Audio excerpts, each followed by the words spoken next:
ఒక గాయని భారత క్రికెట్ జట్టును కాపాడిందని మీకు తెలుసా? ఒక గొంతు దేశ ప్రధాని కన్నీళ్లు పెట్టించిందని మీకు తెలుసా? ఒక చిన్న అమ్మాయి కుటుంబ బాధ్యతలతో మొదలై ప్రపంచాన్ని తన స్వరంతో ఏలిందని మీకు తెలుసా? ఇది సాధారణ కథ కాదు.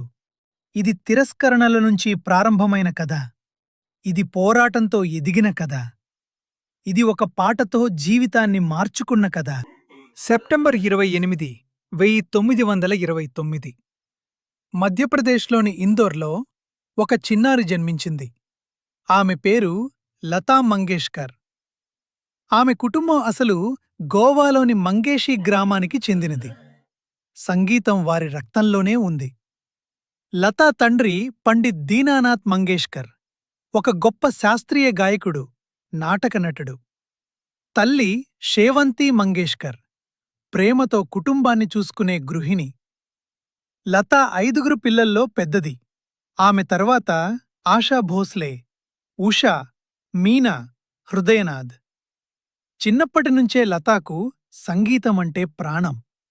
తండ్రి పక్కనే కూర్చుని రాగాలు నేర్చుకుంది.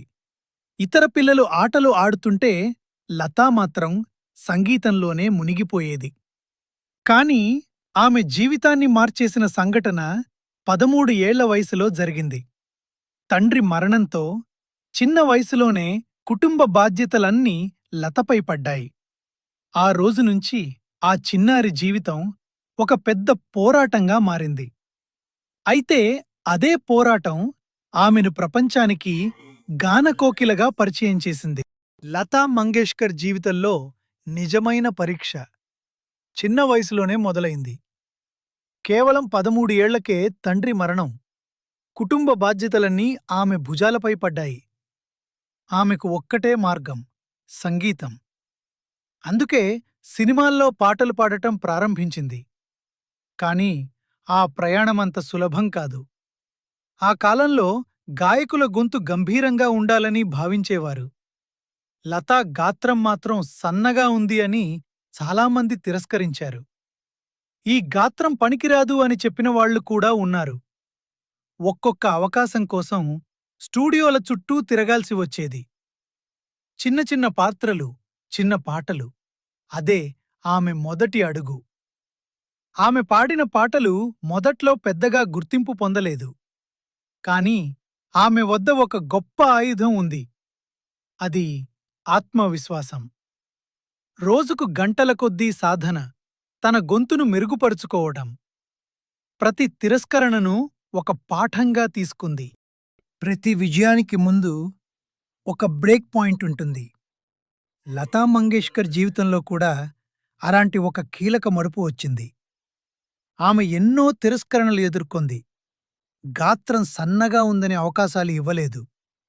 ఆ సమయంలో ఆమె కెరీర్ ఆల్మోస్ట్ ఆగిపోయే స్థితికి చేరుకుంది. కానీ 1949లో ఒక అవకాశం వచ్చింది. మహల్ సినిమాలో ఒక పాట పాడే అవకాశం. ఆయేగా ఆనేవాలా. ఈ పాట రికార్డవుతున్నప్పుడు ఎవరికీ తెలియదు ఇది చరిత్ర సృష్టిస్తుందని. పాట విడుదలైన వెంటనే దేశం మొత్తం ఆ గొంతుకు మంత్రముగ్ధమైంది. రేడియోలో ఆ పాట వినిపించగానే ప్రజలు ఒక్కటే అడిగారు, ఈ గాత్రం ఎవరిది? అక్కడే జరిగింది ఆమె కెరీర్ టర్నింగ్ పాయింట్. ఒక చిన్న అవకాశమే ఆమె జీవితాన్ని పూర్తిగా మార్చేసింది. ఆ రోజునుంచి లతా మంగేష్కర్ అనే పేరు భారతదేశమంతా మార్మోగింది. తిరస్కరించబడిన గొంతే తర్వాత చరిత్రను సృష్టించింది. ఆయేగా ఆనేవాలా పాటతో ఒక్కసారిగా స్టార్ అయిన లతా మంగేష్కర్ అక్కడితో ఆగలేదు. తన ప్రతిభను మరిన్ని రంగాల్లో కూడా చూపించింది. చాలామందికి తెలియని విషయం ఏమిటంటే, తండ్రి మరణం తర్వాత జీవనోపాధి కోసం లతా కొన్ని సినిమాల్లో నటించింది కూడా.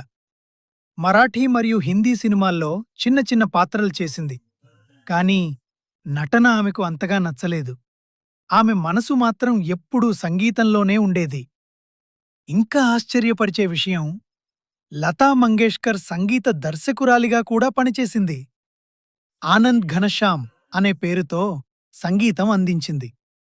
ముఖ్యంగా మరాఠీ సినిమాల్లో ఈ పని చేసింది. అంతేకాదు, ఆమె కొన్ని సినిమాలకు నిర్మాతగా కూడా వ్యవహరించింది. సినిమా రంగంలో అన్ని వైపులా తన ప్రతిభను చూపించింది. కానీ చివరికి ఆమె ఒక ముఖ్యమైన నిర్ణయం తీసుకుంది. ఏదైనా చేస్తే పూర్తిగా చెయ్యాలి.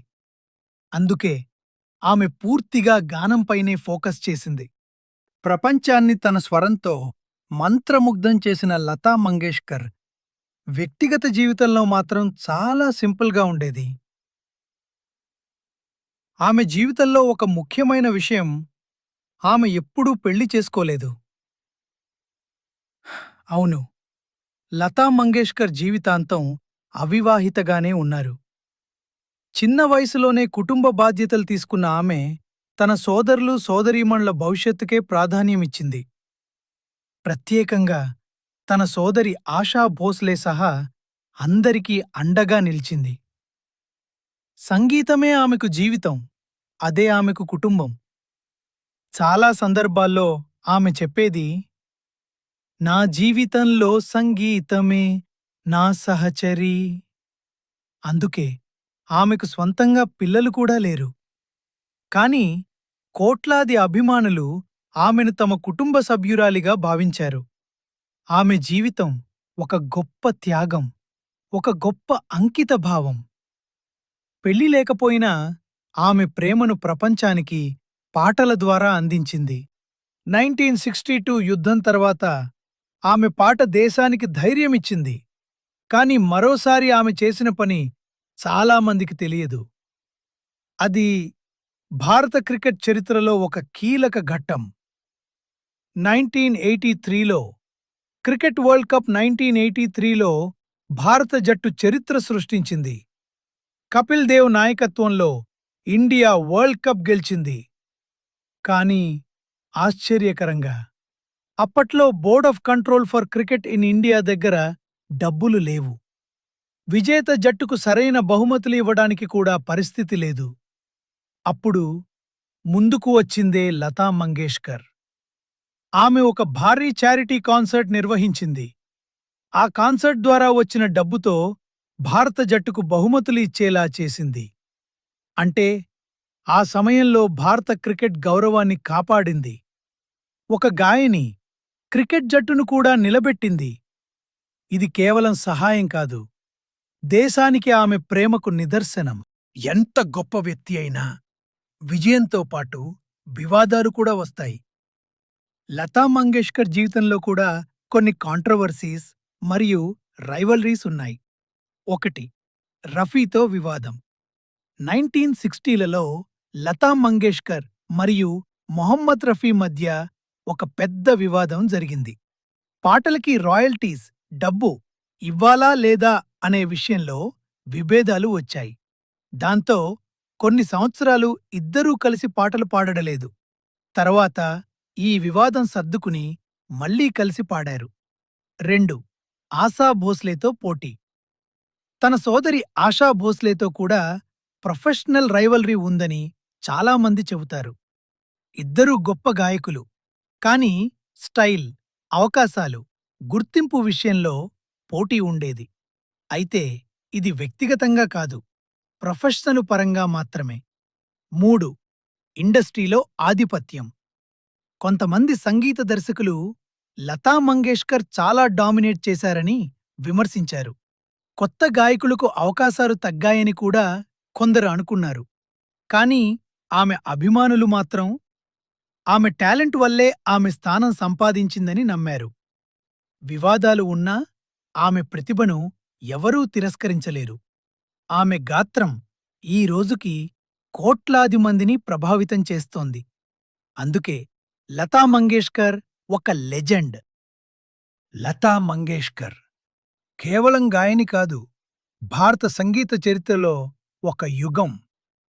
ఆమె సాధించిన గౌరవాలు, అవార్డులు ప్రపంచాన్ని ఆశ్చర్యపరిచాయి.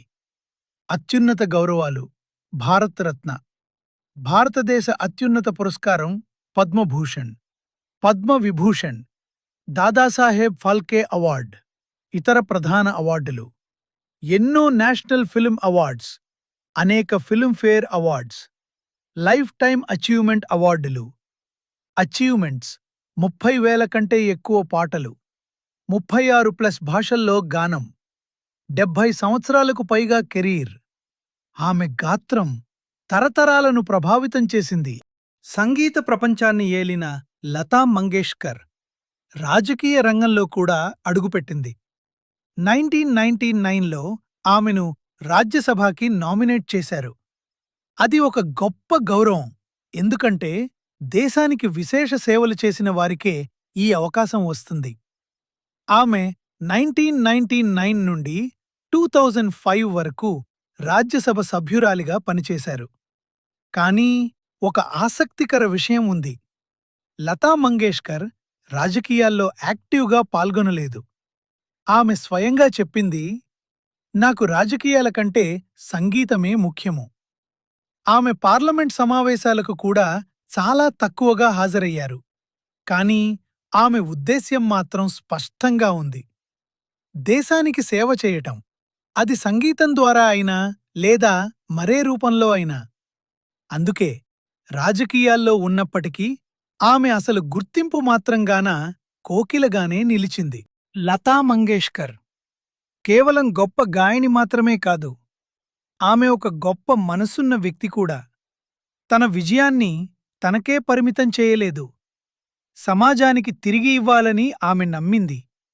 తన తండ్రి పేరు మీద మాస్టర్ దీననాథ్ మంగేష్కర్ ట్రస్ట్ ద్వారా అనేక సేవా కార్యక్రమాలకు ఆమె మద్దతు ఇచ్చింది.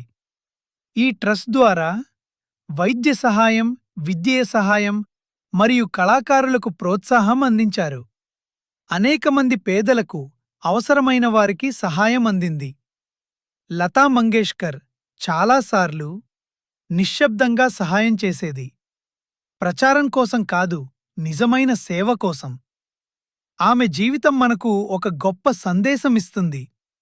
విజయం వచ్చినప్పుడు సమాజాన్ని మర్చిపోవద్దు. 2022 సంవత్సరం భారతదేశం ఒక అమూల్యమైన గాత్రాన్ని కోల్పోయింది.